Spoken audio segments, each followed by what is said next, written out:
Madame, Monsieur, bonsoir. Voici les titres de l'actualité de ce samedi 26 mai. Les orages ont été très violents dans le Béarn, notamment au sud de Pau, où 300 habitations ont été totalement inondées. Une dame de 70 ans a péri chez elle. Météo France placée en vigilance orange, le quart nord-est de la France. Le gendarme tué lors d'une course-poursuite aurait en fait été percuté par ses collègues. Face à un barrage, l'automobiliste suivi aurait fait un brusque demi-tour. C'est alors que le motard qu'il avait pris en chasse aurait heurté violemment les deux gendarmes venant du barrage.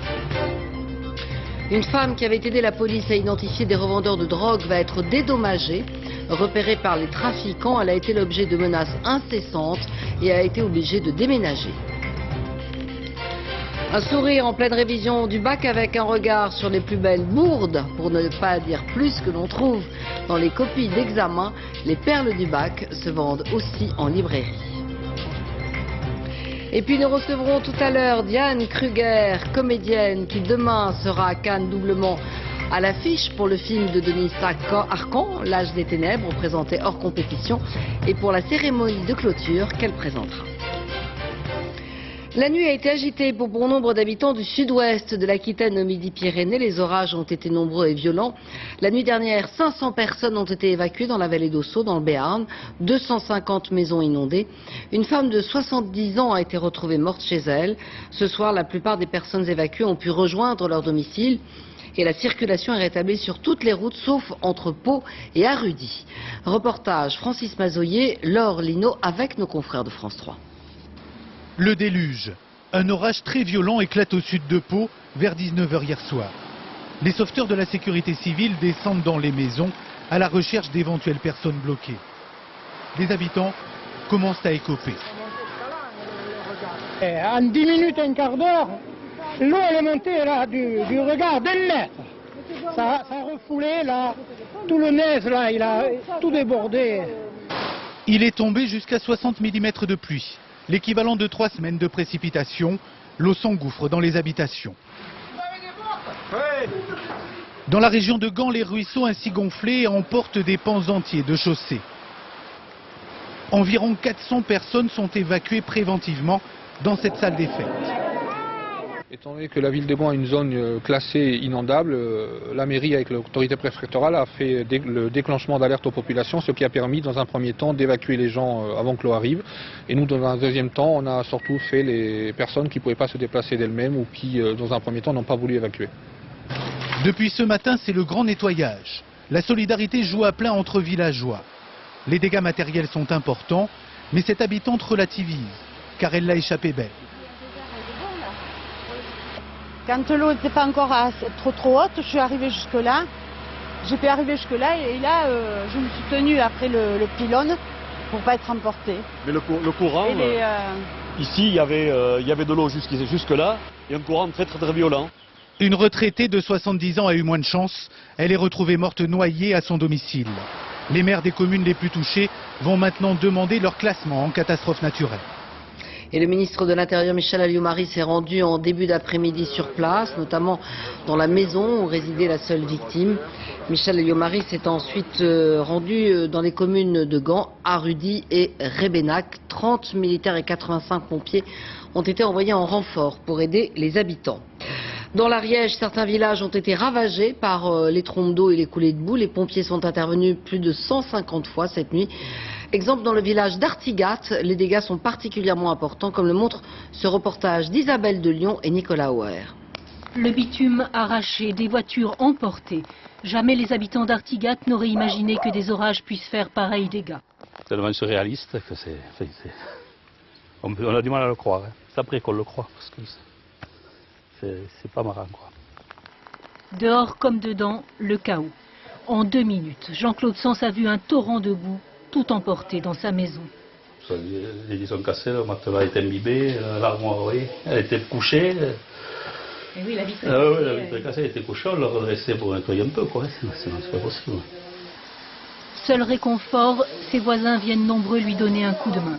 Il faut y aller au jet d'eau, à la raclette. C'est bien qu'il y ait de la solidarité, voilà.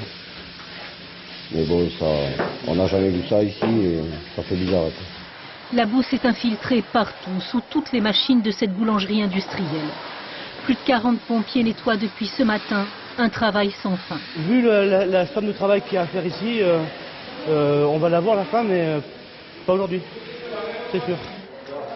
D'habitude ici tout est blanc, le patron strict sur l'hygiène. C'est un gâchis, comment vous vivez ces choses-là? Ça fait chier. Il faut savoir qu'il y a 30 cm dans l'usine, donc avec le courant c'est hyper dangereux. Donc.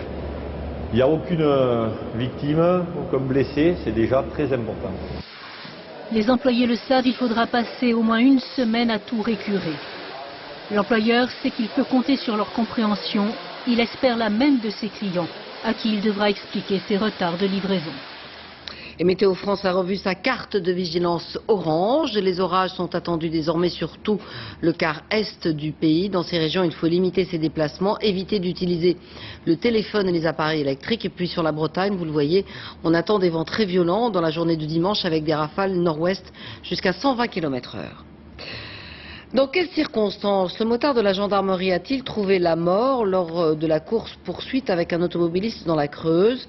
Selon les éléments révélés cet après-midi par le procureur de la République, il aurait été percuté par un de ses collègues. Le conducteur était parti sans payer d'une station-service, rattrapé par un motard. Il fait brutalement demi-tour devant un barrage, d'où s'élancent deux gendarmes qui ne peuvent éviter l'autre moto. Reportage Anne Guillet et Fabien Tormos.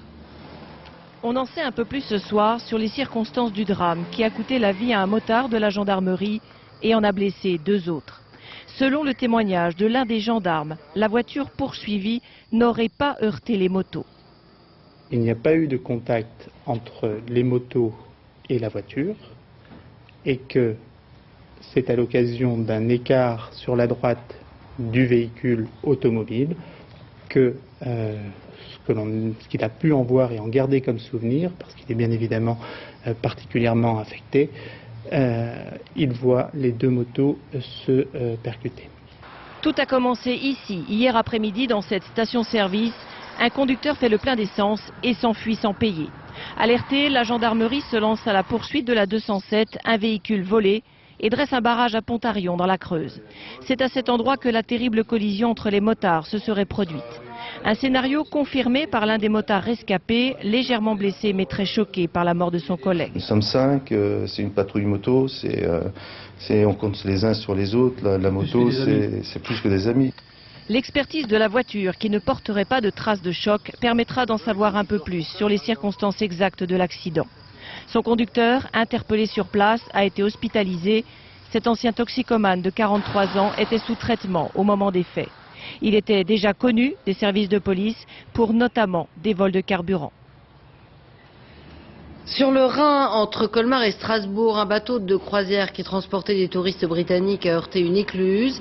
Il y a eu 22 blessés légers qui ont évidemment été évacués. Le bateau devait rejoindre Mulhouse, mais la plupart des touristes ont poursuivi leur route en autobus. 25 ans de prison, c'est le verdict de la cour d'assises des Alpes-Maritimes qui a reconnu coupable l'épouse et le beau-frère de Lord Anthony Shaftesbury. Il plaidait la mort accidentelle, mais l'avocat général avait mis en avant la cupidité et surtout la préméditation. Lassée des va-et-vient des revendeurs de drogue au pied de son immeuble, une habitante avait aidé la police à identifier des petits trafiquants. Seulement voilà, les policiers ont manqué de discrétion. Repérée par les dealers, elle a été harcelée au point de devoir déménager. Elle sera donc indemnisée et c'est une première. Aurélia Guillemin et Delphine Parek-Miller. C'est contraint et forcé qu'ils se sont réfugiés dans ce petit pavillon, loin de leur famille, de leurs amis et surtout de la cité où ils vivaient jusqu'en septembre dernier. Une fuite pour échapper aux insultes répétées, 2 mois de harcèlement. Des menaces de mort quotidiennes, des caillassages, des insultes. Ils ont lancé à ma femme, Irène, on va te violer, de toute manière. T'as de la chance d'habiter dans un appartement, sans ça on aurait déjà balancé des cocktails Molotov pour faire brûler la maison et tout. Poucave, balance. Ouais, Poucave, balance, oui. Tes gosses on les aura. Ça ils l'ont dit aussi, oui. Tes gosses on les aura, voilà. L'affaire remonte au 7 août dernier. À Goussainville, Irène et son mari remarquent un trafic de cannabis sous leurs fenêtres et alertent la police. Leur témoignage permet l'interpellation de 4 dealers, mais pour le couple, les ennuis commencent. Car le soir même, la police vient chercher Irène pour l'entendre. Une simple capuche sur la tête pour toute protection. Elle est emmenée dans une voiture estampillée « Police » sous les yeux de la cité tout entière. Tout le monde me voit. Il y a des gens qui ont les fenêtres ouvertes, qui me voient, au balcon, qui me voient. Et là, ils reviennent avec une voiture marquée police. Ils auraient pu mettre le gyrophare, ça aurait été aussi bien de toute façon. C'est une bavure. On sait ce qu'on fait quand on est policier. Et on protège justement les personnes qui nous aident. Et là, il n'y a pas eu de protection. Hein. Et le lendemain même, Irène est convoquée au commissariat. Elle se retrouve nez à nez avec ses agresseurs. Les locaux font qu'ils sont exigus, qu'il y a promiscuité et qu'il n'y a qu'un passage pour le public et les personnes interpellées. Donc forcément, il y a un moment ou un autre, on peut être amené à se rencontrer. Maintenant, effectivement, il y aurait peut-être pu avoir un petit peu plus d'attention pour éviter que cette confrontation visuelle se fasse. La police des polices ne reconnaît pas de faute des fonctionnaires, mais fait rarissime, promet une indemnisation à Irène et Jean-François, qui demandent 500 000 € de réparation. Premier déplacement pour Ségolène Royal en vue des élections législatives à La Rochelle. Elle a lancé un appel à la mobilisation. Avant, elle avait symboliquement pris la barre d'un chalutier dans le port. Reportage Ahmed Tazir et Catherine Juste. Ségolène Royal à la barre. Cap sur les législatives. Depuis La Rochelle, sur le chalutier Les Deux Tours, ça ne s'invente pas, l'ex-candidate à la présidentielle se lance dans la bataille. Alors on part à la pêche, hein, on part pour plusieurs jours, tout le monde est prêt. Tout le monde est prêt avec un seul mot d'ordre. Mon message c'est ça, tous ceux qui sont venus voter pour moi doivent revenir voter aux élections législatives pour les députés que soutient le Parti Socialiste. Quant à l'avenir, un peu plus lointain... Je veux que les gens sentent que je suis là, que je suis solide, que je suis consciente de ce qui s'est passé et qu'il y aura une suite. Sous quelle forme, je ne sais pas. On va le définir collectivement, mais il y aura une suite. On gagnera la prochaine fois. Croyons-moi. Pour débuter sa campagne, Ségolène Royal a choisi sa région, le Poitou-Charentes. Sous la pluie, les applaudissements et quelques compliments. Effectivement, à la télévision, vous êtes bien, mais alors là, vous êtes resplendissante. Et à ceux qui s'inquiétaient de son silence depuis 3 semaines, elle répond. Vous savez, quand un grand sportif fait les Jeux Olympiques, il se repose pendant plusieurs mois. Donc moi j'ai pris quelques jours de repos, je ne suis pas une machine. Un verre de thé pour reprendre ses esprits et lancer une pique en direction de Nicolas Sarkozy. Il a fait des déclarations tonitruantes pour conquérir un électorat d'extrême droite. Je vois que le président de la République a reculé sur la Turquie. La question du service minimum, je vois que le gouvernement recule déjà. Et la voilà repartie pour un tour avec en tête ses 17 millions d'électeurs de la présidentielle. Quant à succéder à François Hollande à la tête du PS, si Ségolène Royal n'a pas dit oui, elle ne dit pas non. Et Ségolène Royal qui sera notre invitée dans le journal de 20h lundi. Jean-Marie Le Pen, lui, poursuit ses déplacements, toujours en campagne. Après Marseille, il s'est rendu en Corse. Sur place, Arnaud Boutet et Patrice Brugère. Durant la présidentielle, il s'était montré plutôt casanier. Mais cette fois, Jean-Marie Le Pen joue les grands voyageurs. Avion privé, une vingtaine de villes-étapes. À Toulon, les candidats aux législatives l'attendent pour une mini-conférence au sein même de l'aéroport. Dans le Var, Jean-Marie Le Pen a perdu la moitié de ses électeurs et, curieusement, il préfère en rire. Eh bien voilà, je crois qu'on nous aime, mais on vote pour les autres. J'aurais dû faire carrière dans le showbiz. Le résultat aux législatives détermine l'aide financière de l'État aux partis politiques. Et malgré l'avion, cette campagne est claire, Jean-Marie Le Pen le reconnaît, les prochaines années pourraient être difficiles. Nous avons perdu. Si ces ressources financières ne sont pas à la même hauteur que les fois précédentes, eh bien nous nous adapterons. Enfin, on peut faire de la politique dans une chambre de bonne, quand on a du cœur au ventre. Après Toulon, Marignane. Et dans ce restaurant, nul besoin de convaincre. Ouais, l'homme de pied, Jean-Marie! Jean-Marie Le Pen n'est pas candidat aux législatives. Il lance la campagne de ses lieutenants. Mais c'est lui qui reçoit le soutien des vieilles troupes. Ouais, Jean-Marie! C'est bon, c'est acre comme du... S'il ne cache pas sa bonne humeur, c'est peut-être parce qu'il se promène librement. Nous sommes en Corse, là où jadis Jean-Marie Le Pen ne pouvait même pas atterrir. Et c'est pourtant ici qu'il vient de réaliser l'une de ses rares progressions électorales. Je crois également les Corses bien plus civiques, bien plus courageux, bien plus lucides que les continentaux. Dans cette campagne, Jean-Marie Le Pen veut montrer qu'il est le capitaine. Mais le FN redoute déjà quelques trous d'air lors des législatives. Cette année, le voyage traversera du mauvais temps. Il s'annonce perturbé. Et le Premier ministre François Fillon est élu en déplacement dans son fief de la Sarthe. Il fait campagne pour retrouver son siège à l'Assemblée nationale dans la 4e circonscription à l'ouest du Mans. François Fillon avait été élu au Sénat en septembre 2005.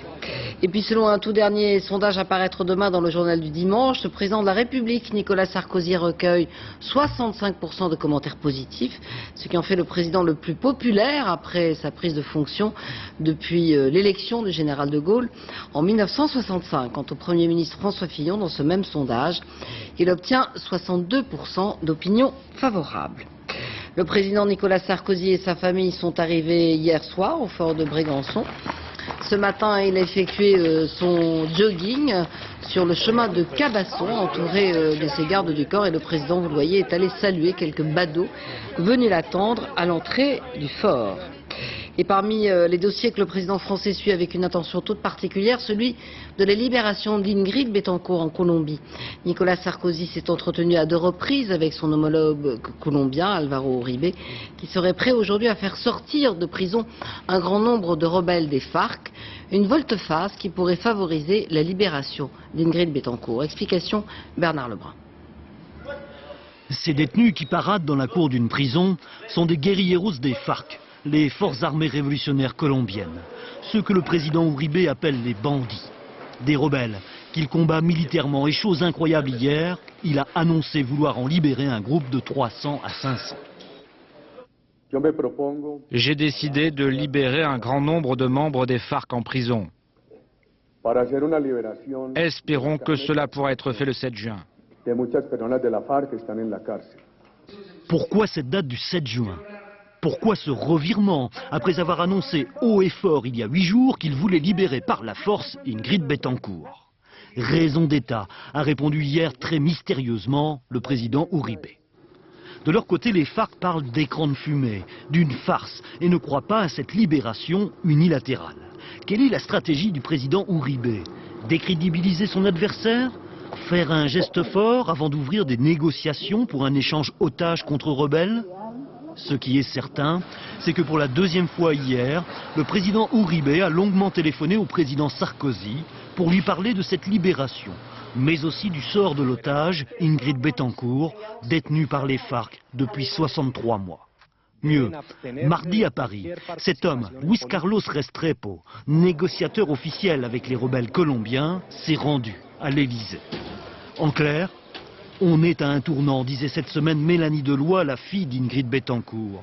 Pour autant, après 5 années d'attente, la famille et les diplomates ont appris la méfiance. Au Liban, la situation reste très tendue depuis qu'un groupe de combattants islamistes a investi le camp palestinien de Nar el-Bared dans le nord, qui abrite habituellement 31 000 réfugiés. Pour la première fois, un des responsables de ce groupe armé a accepté de répondre à un média occidental et il a tenté de justifier cette vague de violence. Voyez ce reportage de nos envoyés spéciaux Jacques Cardoz et Édouard Perrin. Il s'appelle Abou Salim Taha. C'est la première fois qu'il s'exprime à une télévision occidentale et la 2e depuis le début des combats. Il se cache quelque part derrière ses habitations. Selon lui, la détermination de son groupe est intacte après 7 jours de violence. Nous sommes prêts à la bataille, nous dit-il, même si nous devons tous périr. Nous sommes prêts à nous sacrifier.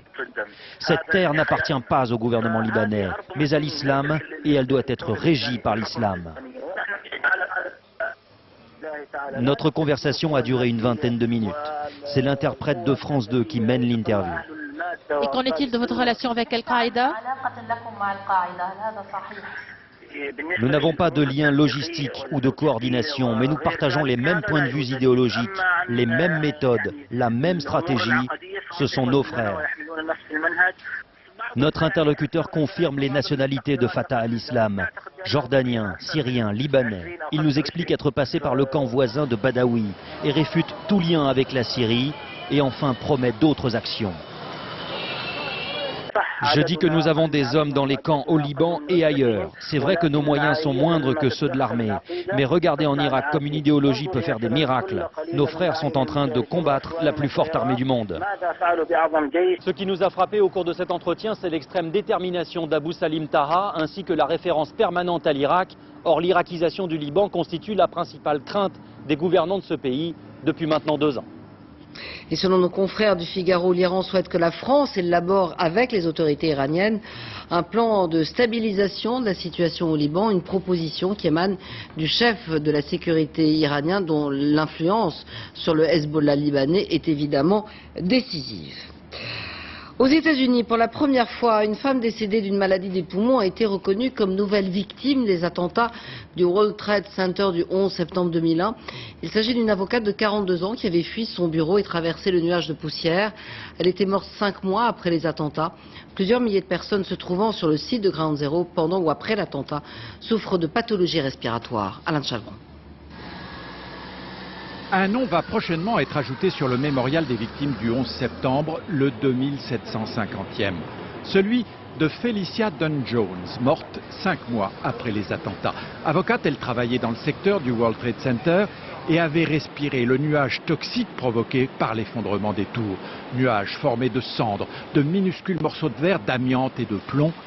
Après 50 procédures, son décès a finalement été reconnu par la ville de New York comme une conséquence des attentats. C'est un grand honneur. On a toujours pensé qu'elle méritait de faire partie des victimes. Ça me laisse presque sans voix. Cette décision pourrait faire jurisprudence au bénéfice de ces milliers de sauveteurs professionnels ou bénévoles ou encore simples citoyens qui souffrent de maladies respiratoires et ont les pires difficultés à les faire reconnaître. Depuis le 11 septembre, la famille de ce capitaine de police de New York vit un cauchemar. Il est pratiquement cloué au lit, un poids pour les siens. J'aime mon pays et comme je le dis, si c'était à refaire, je le referais. Mais c'est clair, on n'est que des pions qu'on peut interchanger dans cette espèce de jeu d'échecs. Ce n'est que 5 ans après les attentats. Et après avoir supplié et mendié dans un dédale bureaucratique, on a fini par reconnaître que sa maladie était due au 11 septembre. Mais il a fallu se battre pour chaque dollar d'indemnité. Le précédent créé par l'inscription de Felicia Dunn-Jones sur la liste des victimes pourrait changer un peu cette manière tatillonne et bureaucratique de traiter ceux qui étaient hier des héros et aujourd'hui sont des boulets. En France, c'est en ce moment à Nîmes le rendez-vous de la feria de Pentecôte. Près de 800 000 aficionados sont attendus dans les arènes. Et ce matin, une corrida un peu particulière a eu lieu en hommage à Nimenio II, grand torero français, enfant du pays, blessé par un taureau de Miura en 1989 et qui s'est suicidé en 1991. Hélène Vergne et Françoise Mazou.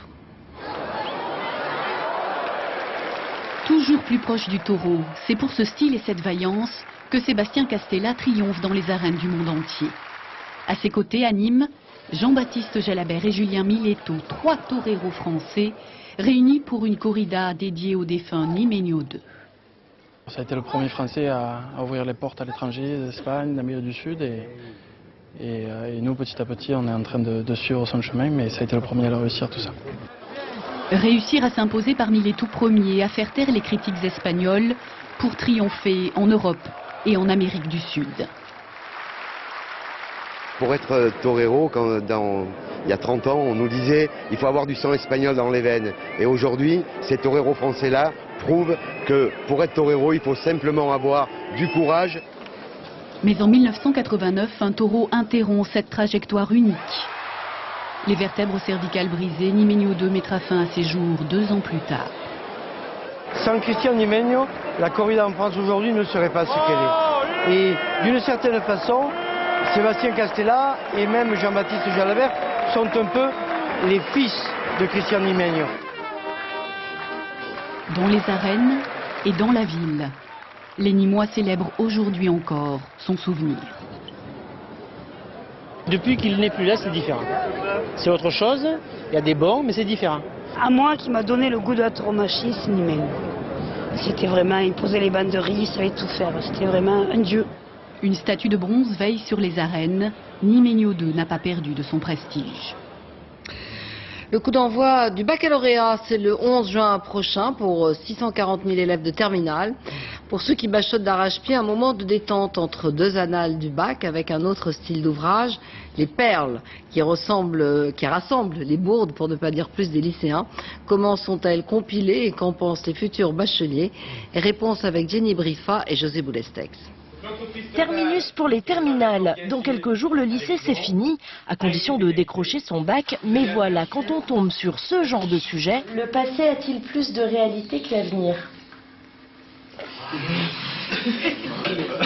Quand on ne sait pas, on raconte souvent n'importe quoi. Dans cet ouvrage, un petit florilège des perles du bac 2006. Alors, Picasso a représenté les demoiselles d'Avignon sous forme de cubes. C'est sa période cubaine. Les populations étaient décimées par la lèpre, la peste et le cholestérol. Et à la place du cholestérol, c'est quoi normalement là? Le choléra. Des réponses du tac au tac. Une tactique qui a ses limites. On marque très vite, donc on n'a pas le temps parfois de se relire. Donc c'est par exemple, j'ai vu violoncelle, sel écrit S-E-L. Celui qui met son grain de sel dans les corrections du bac, c'est lui. Depuis 10 ans, Philippe Mignaval récolte les âneries des collégiens et des bacheliers. Donc voilà plusieurs années de travail à la recherche des perles du baccalauréat. Ses sources, les professeurs eux-mêmes. Par lettre ou par email, ils lui refilent leurs meilleures perles. Et le cru 2007 est prometteur. Alors, il y a un élève qui, lors du bac blanc, donc en février ou mars dernier, a écrit dans sa copie « Le contrat social », qui est une œuvre de Rousseau. Le contrat social, c'est un contrat que Rousseau a signé avec une assistante sociale parce qu'il avait trop d'enfants. Mais les élèves ne sont pas les seuls spécialistes des bourdes. Quand leur professeur passait le bac, ce n'était pas plus glorieux. C'est un souvenir personnel de bac, un copain qui sort de l'épreuve d'histoire-géographie. Et en fait, il y avait un fond de carte où il fallait placer les pays d'Amérique latine. Et il vient vraiment en étant un killer, en me disant « L'Afrique, pas de problème, j'ai tout placé ». Pour ne pas dépasser leur maître, les élèves ont encore le temps de donner un dernier coup de collier afin de ne pas enfiler les perles le jour du bac. Tennis, Amélie Mauresmo n'a finalement pas remporté le tournoi de Strasbourg. Elle s'est inclinée cet après-midi face à l'Espagnole Annabel Benida, 6-4, 4-6, 6-4. La Française s'était inscrite au tournoi alsacien après avoir été sortie au deuxième tour à Rome la semaine dernière. La championne française que l'on retrouvera donc dès le début de la semaine sur la terre battue de Roland-Garros. C'est demain donc que débutent les internationaux de France de tennis. Roland-Garros est toujours un tournoi mythique. Il est né en 1891. L'occasion de revoir les plus beaux moments de la compétition, de la victoire des Mousquetaires dans les années 20 au sacre de Nadal. Julien Benedetto. La Coupe des Mousquetaires, fantasme absolu des joueurs de tennis. Elle doit son nom à ces quatre-là. Entre 1925 et 1932, Lacoste, Cochet et Borotra trustent tous les titres à Roland-Garros. C'est l'âge d'or du tennis français en pantalon blanc et espadrille. Voici l'homme qui l'a soulevé le plus souvent. 6 fois, un record. Björn Borg, un Suédois qui a écœuré toute une génération avec sa raquette en bois. Surnommé Iceborg à cause de son visage impassible. Et dire qu'il a stoppé sa carrière à seulement 26 ans. Depuis 1946, aucun Français n'avait réussi à la conquérir jusqu'à ce 5 juin 1983.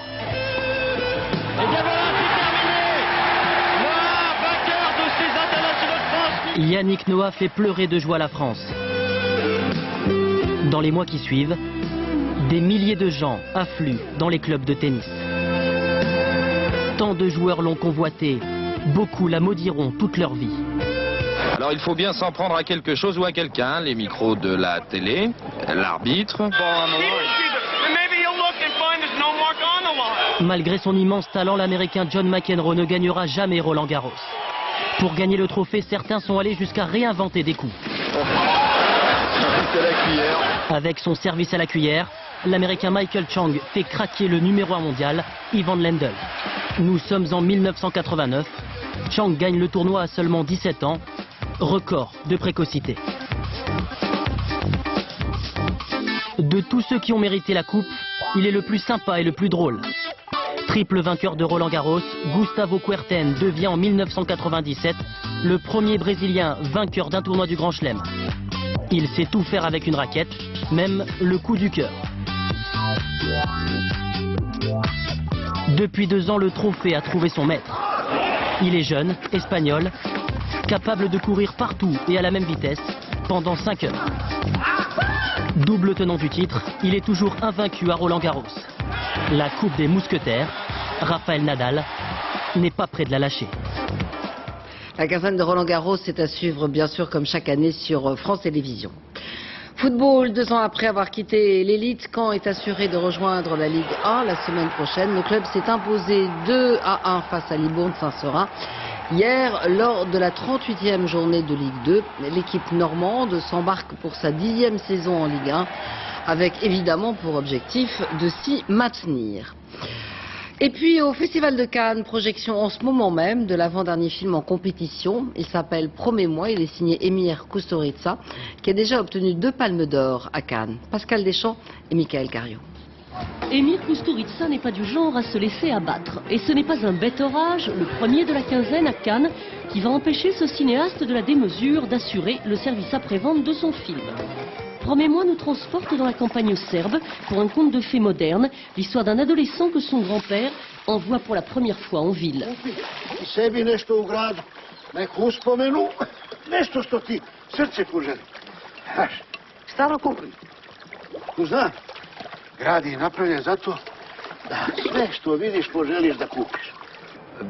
Aujourd'hui, notre espace est transformé par Internet, la télévision, toute cette technologie.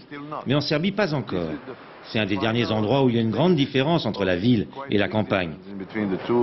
Et c'est un thème qui me touche, car moi, j'ai choisi de retourner vivre dans un petit village. En ville, son petit héros va découvrir un autre monde en plein bouleversement et trouver la femme que son grand-père lui a fait promettre de ramener.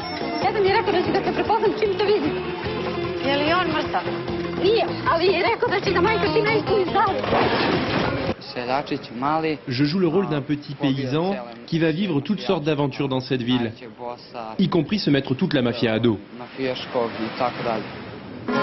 Emir Kusturica a déniché 2 perles rares dont c'est le premier film. Une première expérience qui vaut tous les CV du monde. Ces films sont fous, mais lui, sur le plateau, il est très directif. Et c'est nécessaire, parce qu'il est le seul à savoir où il va.